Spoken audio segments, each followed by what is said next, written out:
अभी यहाँ पे मौजूद हैं हम पटना में, बिहार की राजधानी पटना में। यहाँ पर रविदास जयंती जैसे कि रविंद्र भवन में मनाया गया है रविदास चेतना मंच के द्वारा। यहाँ पर हमारे साथ मौजूद है आरजेडी से विधायक सतीश बाबू। आइए बात करते हैं कि रविदास चेतना मंच और रविदास जयंती के माध्यम से बिहार की जनता और देश को ये क्या संदेश देना चाहते हैं। सर आपका पूरा परिचय बताइए। मेरा नाम सतीश कुमार है। मैं राष्ट्रीय जनता दल का विधायक कार्यकर्ता रविदास द्वारा आयोजित रविदास जयंती समारोह में पार्टिसिपेट करने आए थे, भागीदार बनने आए। जयंती से बिहार की जनता को देश को क्या संदेश देना? देखिए हम सब खड़ा हैं पटना की छाव में, आओ लेके चलते हैं आपको चमारों के गाँव।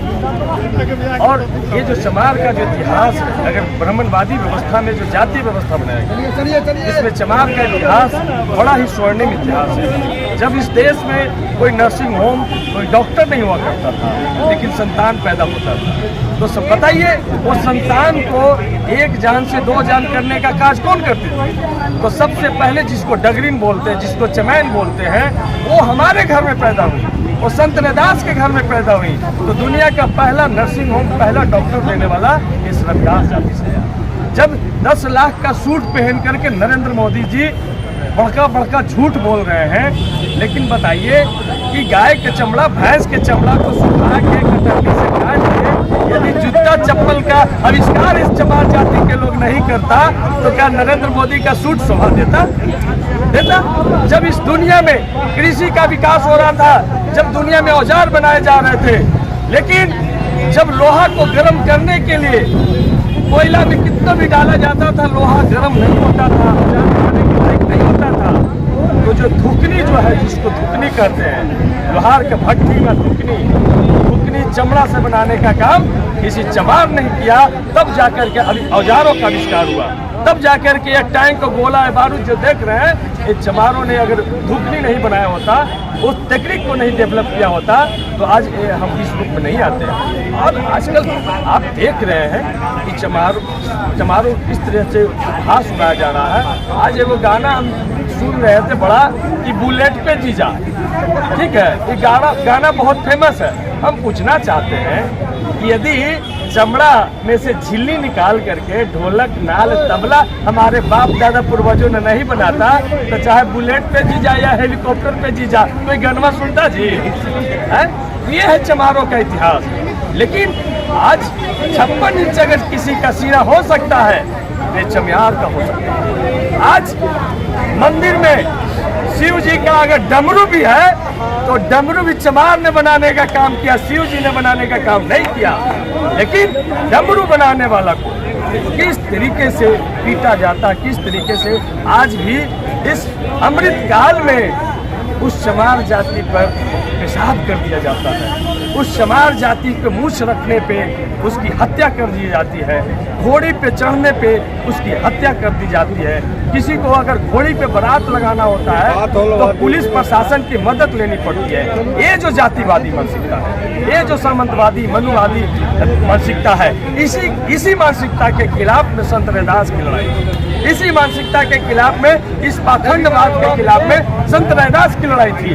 संत रविदास ने क्या कहा कि जीवन 4 दिवस के मेला रे, बावन झूठा वेद भी झूठा, झूठा ब्रह्म अकेला रे, मंदिर भीतर मूर्ति बैठा, बाहर बैठा चेला रे, लड्डू भोग चाहती जनता और मूर्ति के ढिंकेला रे, पत्थर मूर्ति कुछ न खाती, खाता बाभन चेला रे, जीवन 4 ये बात 650 साल पहले संत रविदास ने कहा। लेकिन आज भी हमारे समाज के लोग, आज भी जो हमारे समाज के लोग बाबा साहब के रिजर्वेशन के वजह से आगे बढ़ गए हैं, आज उनको लगता है कि सत्यनारायण के कथा से ही उनका विकास होता है। आज ही उनको लगता है कि कावड़ ढोने से ही उनका विकास हो सकता है। आज ही उनका लगता है कि राम मंदिर में जाकर के चढ़ावा चढ़ा देने से उसका विकास होता है। यदि संत रविदास, यदि ये तमाम काशी राम साहब, बाबा साहब, ये तमाम लोग अगर नहीं लड़े होते, तो आज भी ये जो ब्राह्मणवादी, मनुवादी, सामंतवादी व्यवस्था है, हमारे कमर में झाड़ू, गला में मटका और हाथ में घंटा थमाने के लिए लेकर के खड़ा है। ये बाबा साहब का संविधान है, जो सबके सामने अड़ा है। यदि बाबा साहब का संविधान को खत्म कर दिया जाए तो फिर से मनुस्मृति में हमारे लिए जैसे कोई स्थान पूरे शूद्रों के लिए नहीं है, हमारे लिए तो हम मनुस्मृति में कोई जगह भी नहीं है, हम उसके लायक भी नहीं है। तो ये स्थिति आज भी बनाई जा रही है। इसलिए सबसे असल लड़ाई है जो देश के सत्ता पे लंपट ब्राह्मणवाद, आवारा पूंजीवाद का जो कब्जा हुआ है, इसको ध्वस्त करना जरूरी है। यदि देश के प्रधानमंत्री नरेंद्र मोदी जी अभी मध्य प्रदेश में संत रविदास की बहुत बड़ी मूर्ति की स्थापना की है, अभी यूपी में इतने बड़े मूर्ति का स्थापना करके अनावरण किए हैं, पूरा समाज वहाँ पे जा रहा है। ये आपको कैसे, किस दृष्टिकोण से इसको देख रहे हैं? क्या आरएसएस जो है संत रविदास को, अम्बेडकर को, बुद्ध को अपना रहा है, या मनुवाद को अपना रहा है, या मनुवाद का प्रचार इस माध्यम से कर रहा है? क्या तरीका है? देखिए, एक समझ लीजिए, ब्राह्मणवाद आरएसएस समझ गई है कि जाति आधारित गणना अगर होगी तो इस देश की हकीकत है कि 90% आबादी बहुजनों की है। और बहुजन आज संत रविदास को मान रहे हैं, बहुजन आज अम्बेडकर को मान रहे हैं, बहुजन आज फूले पेरियार इनको मान रहे हैं।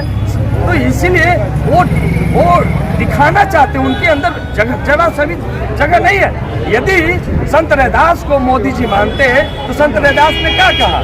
मन चंगा तो कठौती में गंगा, इस समुद्र में डुबकी कहा गया था लगाने। एक नंबर। ये क्यों प्राण प्रतिष्ठा जो कर रहे थे 22 जनवरी को, राम जी में पहले प्राण नहीं था, और जो नारा दे रहे थे कि जो राम को लाए हम उनको लाएंगे, तो राम को दशरथ लाए हैं कि मोदी लाए हैं?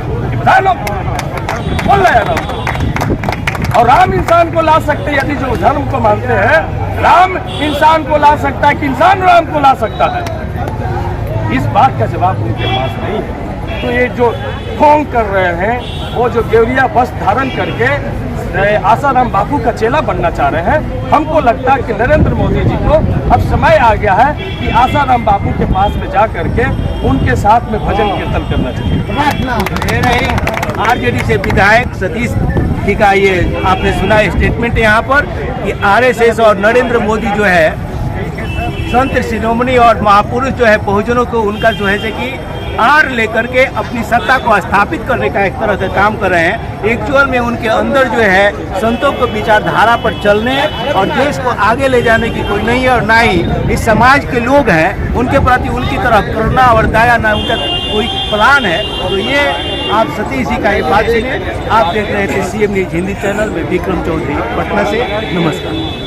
फोटो खींचा।